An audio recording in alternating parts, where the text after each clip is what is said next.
dia, boa tarde, boa noite. Começando mais um podcast. Souvenirs. Peraí, gente, tô comendo. Eu vou tomar um café aqui na minha caneca do Modo Mato. Márcio, se... Modo Mato? Putz, grilo! Falei o nome da concorrência. Não, pode subir pro nono andar e assina a demissão, mano. Na Globo mandou Record, hein? Caraca, meu. Você tomou o boninho do Silvio Santos. Depois dessa, já acabou o nosso podcast. Muito obrigado por vocês estarem aqui. Porque, pra quem não sabe, eu tenho um outro canal de YouTube chamado Modo Mato. Vou fazer Concorrente. Vou fazer jabá do outro canal nesse canal. Espero que você faça no outro canal jabá desse canal. Eu sempre tá bom? faço. Ah, ok. Olha só. E, Márcio, me fala uma coisa. Se alguém quiser comprar essa caneca maravilhosa do O Que Sei Sobre Tigres e Dragões... É fácil. Se você quiser comprar, primeiro que você pode escrever no comentário falando que você quer uma canequinha. E aí você pode ir lá na Shaoxan. Falando que você quer uma canequinha, e você pode ir lá na Shaoxan comprar a canequinha. olha só. Certo? Envios para todo o Brasil? Aí É que já pode não sei. ver, né? A gente pode ver. Negociar A gente pode ver. caso a caso, né? O problema é que pode chegar quebrada. É um problema, mas enfim, negociamos caso a caso, mas ficou muito legal essa caneca mesmo. E vou falar mais, hein? Fica bem gostoso nessa caneca tomar um café aqui, ó. É, muda, né? Igual aquela xícara do Igual a mestre lá que xícara. te vendeu por $150 uma xícara. Não, e ficou muito chique, cara. É que Mas é café mesmo que tem aí dentro? É, café. Opa. Pode falar É? a marca do café? É, você não, pode- né? não, Não, a não, gente não, não tá não, recebendo não. por isso, né? Você pode colocar qualquer coisa que você quiser aqui, né? No caso, hoje tem café aqui. Hoje Certo? é café. A gente pode fazer um Não programa, uma sugestão, de degustação de bebidas chinesas, algo do tipo. Sabe? Bebidas Mas alcoólicas bebidas chinesas. alcoólicas chinesas. Degustar aqui? Eu acho. É. Pode ser pro Nossa. programa ao vivo? Pode ser, pode ser. Vamos lá? Vamos começar, então? Então é isso. Isso. Então, se você Então é chegou isso. agora, esse é o nosso podcast que se chama... Ah, o cara vai ler agora. Tem uma cola aqui, O ó. que sei sobre Tigres e Dragões. É um podcast bem maroto. Isso, sobre Kung Fu, Tai Chi, artes marciais e cultura chinesa. Falei tudo? E Falou. tudo, e mais, Olha só. E tudo mais. E tudo Então, mais. hoje a gente vai falar do quê? Sobre galhofa. Galhofa? É isso, não é? Sobre Kung Fu galhofa? Kung Fu Galhofa. Kung Fu galhofa? Vocês não- Não só Kung Fu galhofa, né? Tai Chi galhofa também. Tai Chi galhofa também. É, o que seria um Kung Fu ou Tai Chi galhofa? É uma coisa que é diferente do tradicional? O que diz uma academia? Não, essa academia é tradicional, é Kung Fu tradicional. Ou esse estilo é tradicional, não é. É de verdade, é galhofa. O que você acha, Igor? Então, eu acho assim que teve... de novo, né? A gente sempre fala de influências de Hollywood e influências de filme, de uma forma geral, né? Eu acho assim que quando isso fica muito cartoonizado, sabe? Quando fica muito satírico, assim, você pega uma técnica, você pega um movimento e expande ele para outros níveis mais fantasiosos. Por exemplo, você pega o Shaolin Soccer, certo? Que daí as pessoas voam, dão aqueles chutes que dá 3 rodopios no ar. Chuta a bola de fogo É. lá. Pá. Isso eu vejo um valor muito grande como entretenimento. Mas a questão, isso é uma coisa muito exponencial, assim, né? Muito lá em cima. Eu acho que o problema para mim é que quando algumas pessoas acreditam que isso é realmente possível e que isso é uma arte marcial, essa linha de movimentos, e querem aprender ou ensinar isso. É quase como se a gente estivesse dizendo aqui, professores que ensinam a soltar energia assim com a mão, pá, ou Isso. chutar. Isso. É uma coisa que você vê ou no videogame, ou em nos filmes, ou qualquer coisa assim. Eu não quero também julgar, né? Cada cachorro que lamba a sua caceta. Essa é o que eu sempre digo. Mas eu acho que a diferença do tradicional pro que não é tradicional, pra mim tá aí. Então, mas Sabe? você sabe que a gente tem... Acho que eu fui meio confuso, né? Não tô conseguindo raciocinar. mas acho que daqui a pouco a gente vai fazer as conexões. Mas tanto eu quanto o Márcio, por exemplo, a gente começou... Talvez... Vou falar de mim, não vou te incluir na minha fala, não vou te incluir, não. Eu comecei a treinar Kung Fu, um estilo de Kung Fu chamado Garras de Águia do Sul. Veja só, Garras de Águia do Sul. Tá. E uma das perguntas que eu mais tinha que responder, ou entrar em em discussões mas qual é a origem desse estilo? Quem é o mestre dele lá na China? De onde ele vem?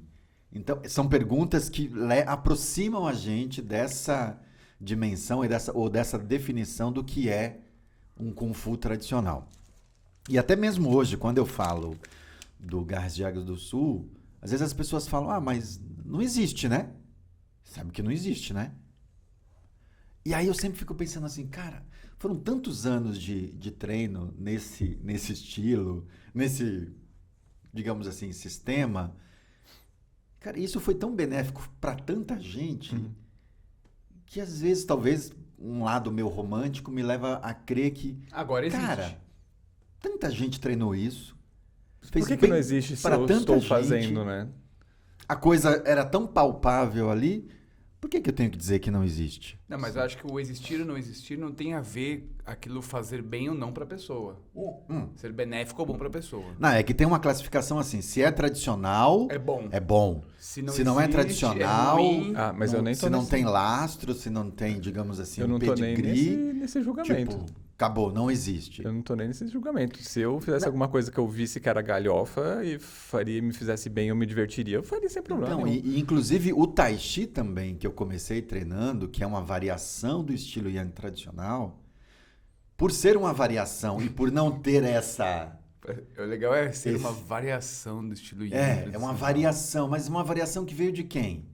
Eu tenho uma história. Veio do mestre Ma, que é um mestre chinês que viveu na Argentina, depois veio para o Brasil e tudo mais. Ensinou alguns professores aqui. E desses professores... E você tem esses registros, esses manuscritos do mestre Ma? Manuscritos não, mas o mestre Ma é uma figura que existiu, enfim. Sim. Isso tem livremente...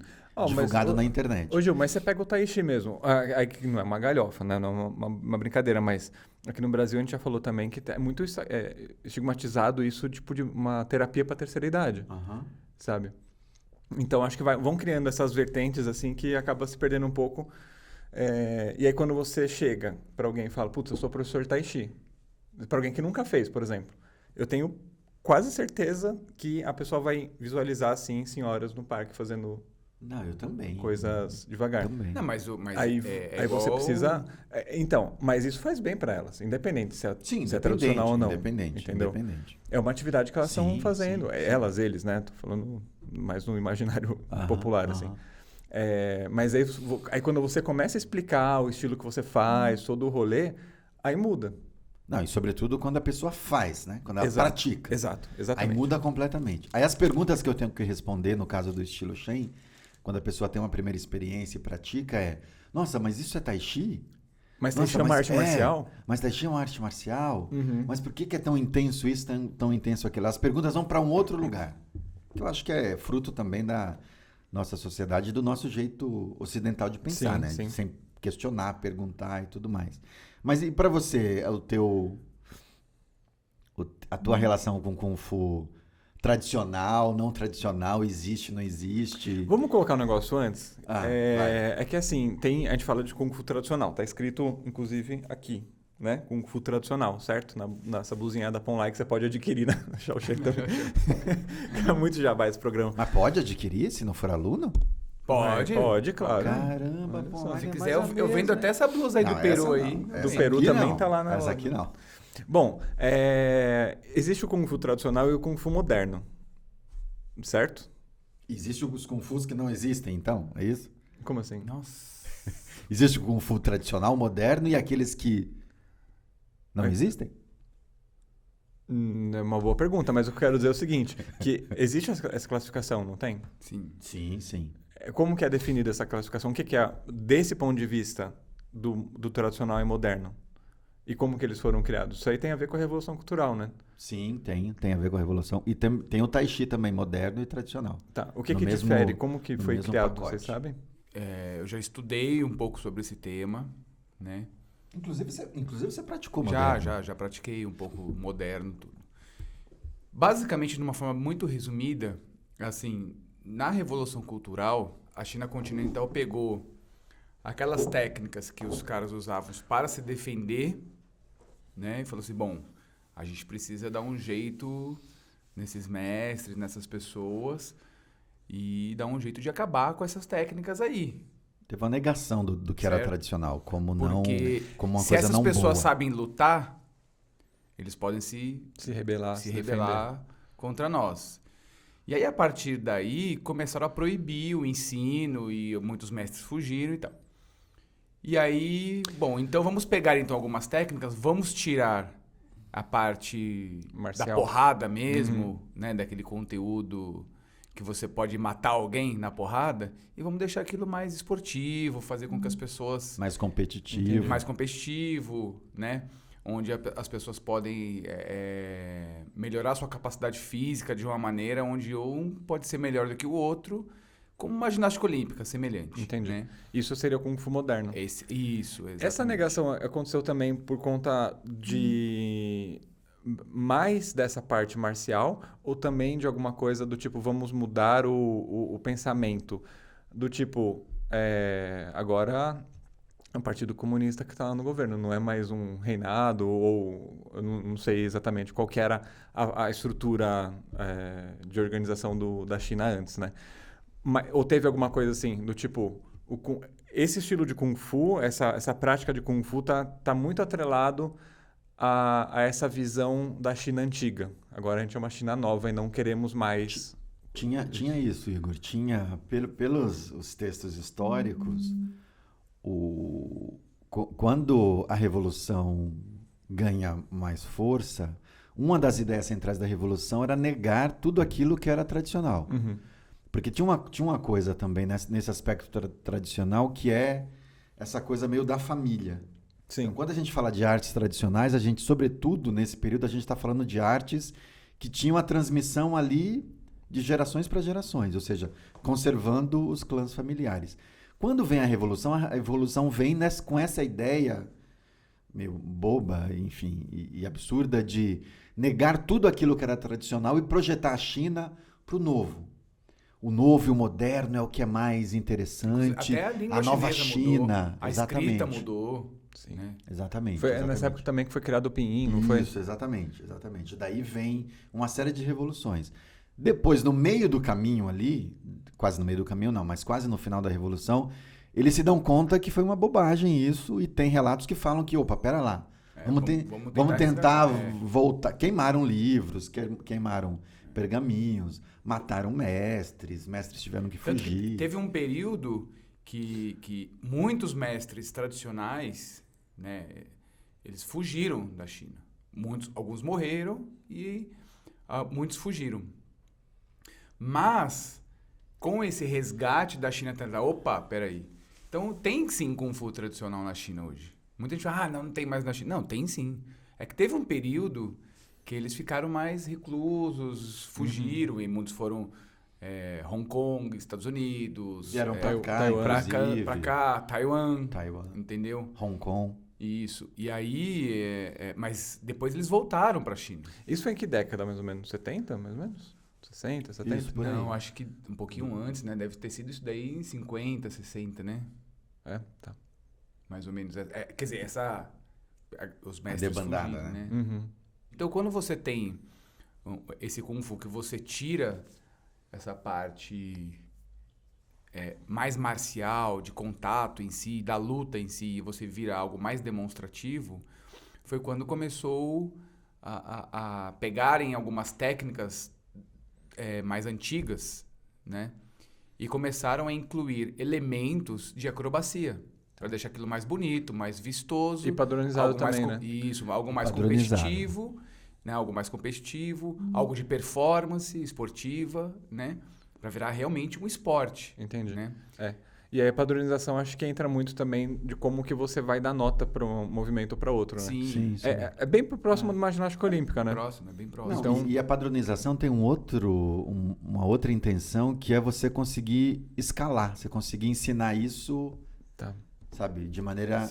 Aí você não tem mais essa relação de mestre e aluno mais próxima. Então, né? imagina que eles treinador que vai ter os clubes, né? Então, na verdade, assim, eu acho que isso, na minha visão e na minha opinião, eu não sei o quanto isso é bom para a arte marcial.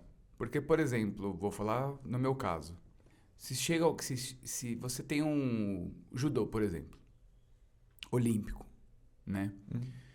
E que eu acho que vai até quase na mesma linha, onde os caras retiram alguns golpes para que você não tome determinado golpe, às vezes você até cai de cabeça no tatame, né? Voltado para a competição, você até quase cai de cabeça.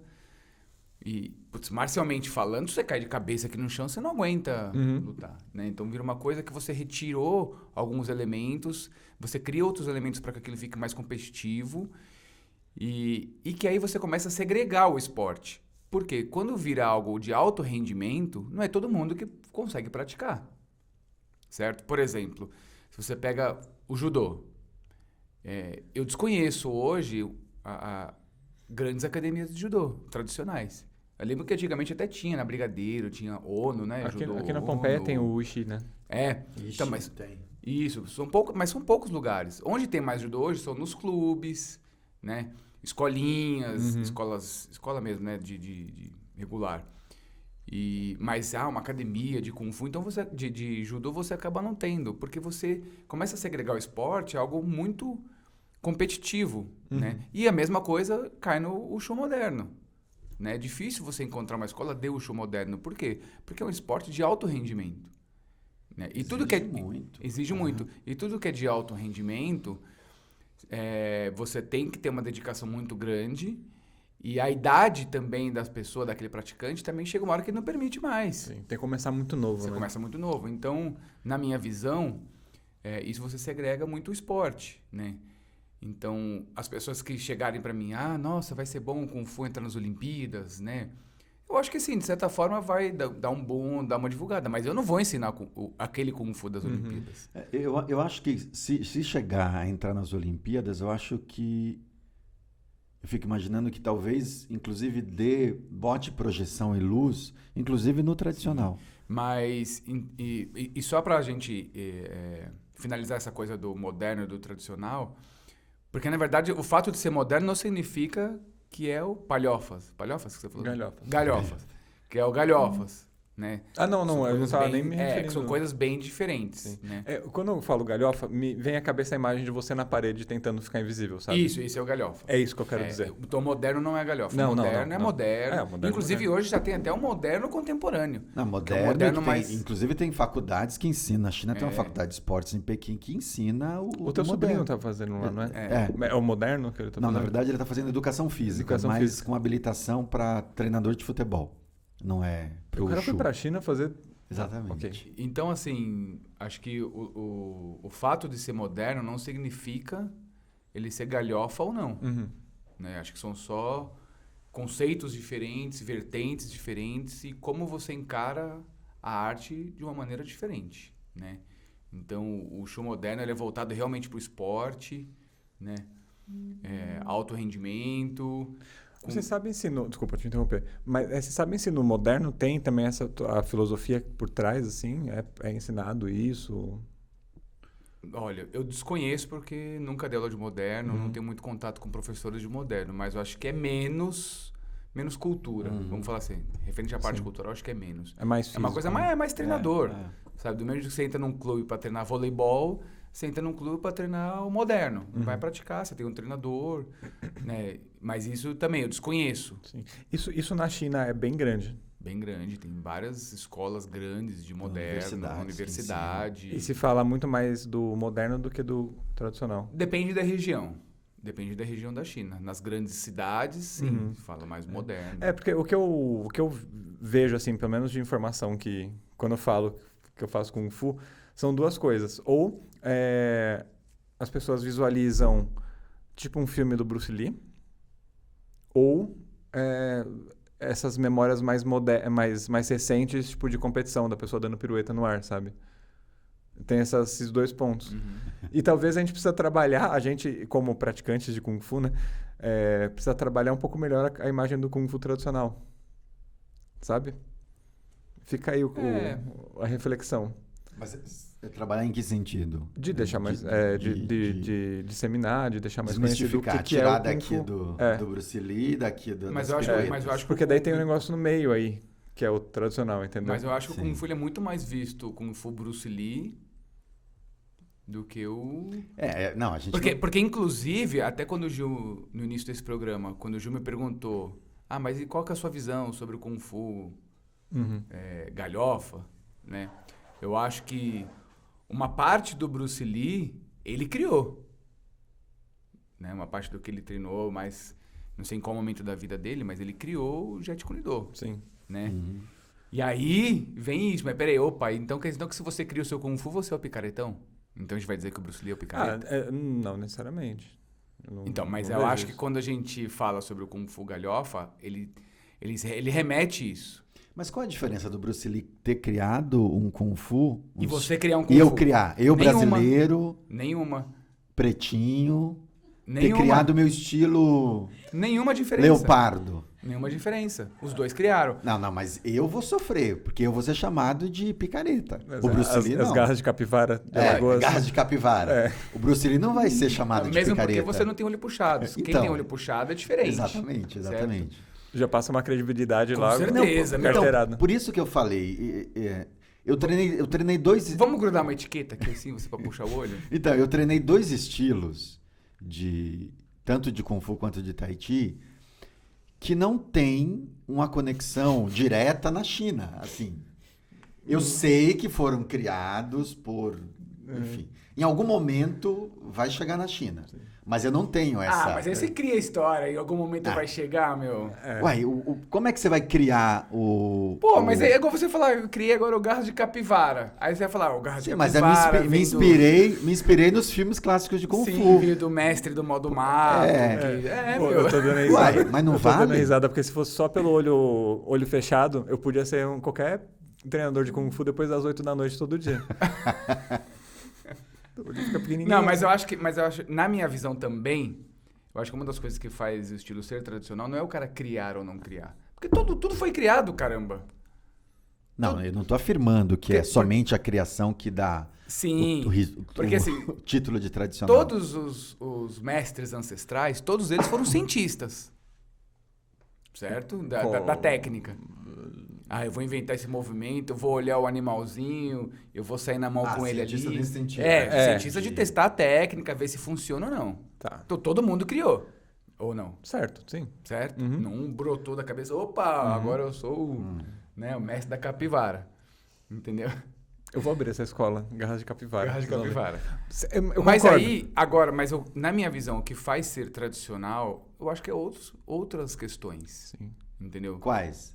Por exemplo, primeiro é você ter uma ligação, é você respeitar e ter uma ligação cultural. Eu respeito o meu país e tenho uma ligação cultural com ele. Então, Garras de Capivara eu posso Não, mas peraí. Uma ligação cultural o que seria o Kung Fu tradicional. Com a China. Com a China, tá bom. Então vamos trocar capivara por panda? Não, pode ser o Garras de Capivara. Não, Garras de Capivara. Tá bom. Hipoteticamente, vamos criar esse estilo. O que faria dele ser um estilo tradicional? Então. Posso dar uma visão de um leigo? Assim, por exemplo, se você tem um mestre tradicional, um mestrão tradicional, você aprende as técnicas, mas aí você quer adaptar esse Kung Fu tradicional com a movimentação da capivara, entendeu? Eu acho que vem de um ponto inicial tradicional. É diferente de você ter toda a sua formação no Wushu moderno e colocar elementos de capivara a partir disso. Você consegue visualizar a diferença? Você consegue? Ou não? Mais ou menos. O estilo tradicional não é aquele que tem uma ligação com o antigo? Não vai. Eu virei entrevistador. Você é o mestrão da capivara. Você é o mestrão da capivara. Certo? Sim, digamos que sim. O estilo tradicional tem que ter uma ligação com o antigo. Certo? Porque senão você vai falar assim, não, isso aqui é uma técnica nova. Opa, então não é tradicional, porque o tradicional é o antigo. Certo, mestrão? Certo. Beleza. Aí você fala assim, certo, beleza. Então quem é o seu mestre? Quem foi o seu mestre da capivara? O meu pai, Erasmo. Quem foi o mestre do senhor Erasmo? O pai dele, o João. Beleza, o João. Não, Moisés.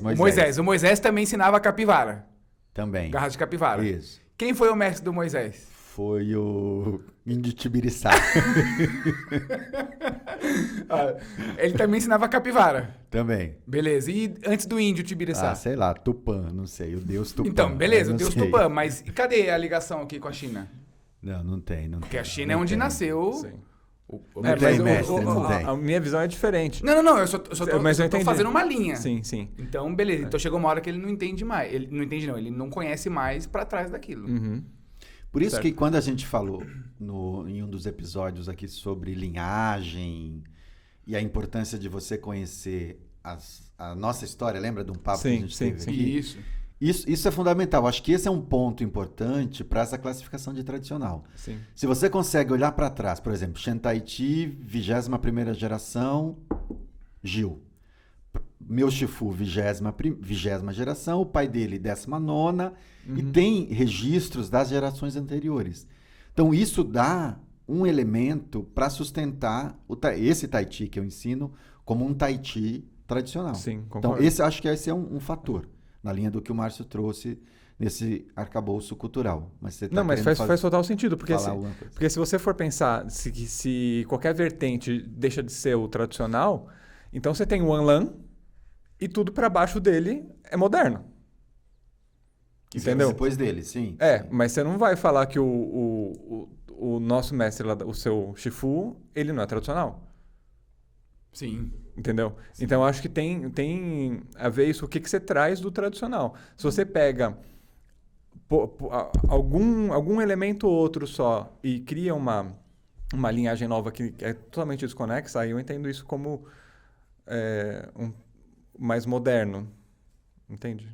Não, isso aí que eu falei não ficou bom. Editor, corta essa última parte. Não, porque eu quero dizer, cara, se você pega um conceito de soco, mas aí você coloca um soco numa música, entendeu? Numa dança, que você desvirtua completamente, não é mais o tradicional. E falando específico, o Wanlan, pra quem não sabe, é o criador do louva-a-Deus. Sim.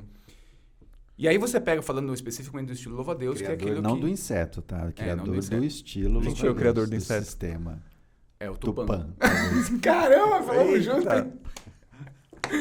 Então, falando especificamente do louva-a-Deus, que é aquilo que eu tenho um pouco de conhecimento, quando você pega uma técnica específica de louva-a-Deus, então vou falar uma técnica que acho que quem praticou louva-a-Deus, quem já praticou, conhece.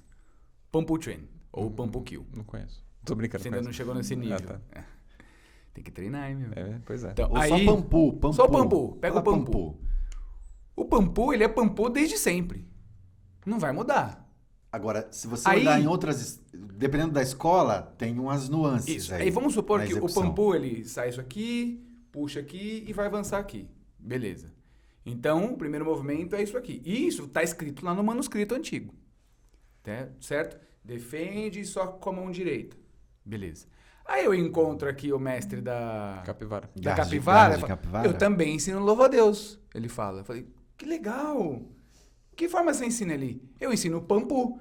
Show de bola. Mostra pra mim. Aí ele sai chutando, dando pirueta, rasteira. Eu falei, opa.